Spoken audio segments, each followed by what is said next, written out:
Join Stella Academy, Goa's best coaching for IIT, JEE, and medical exam preparation. Best online learning experience only at Stella Online Courses. Call us now. You can see the vessel, the one of the biggest Norwegian escape, which has come with around 2,000 odd seafarers. Among them, around 473 are our own Goan seafarers, who will be actually going home after completion of all the formalities of COVID test, and then they will be heading home after the test results are come as per the SOP.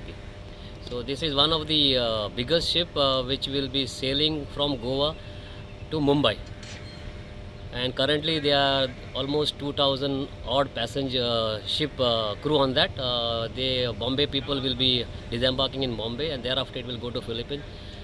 It is basically on a dropping route for the seafarers due to this COVID-19.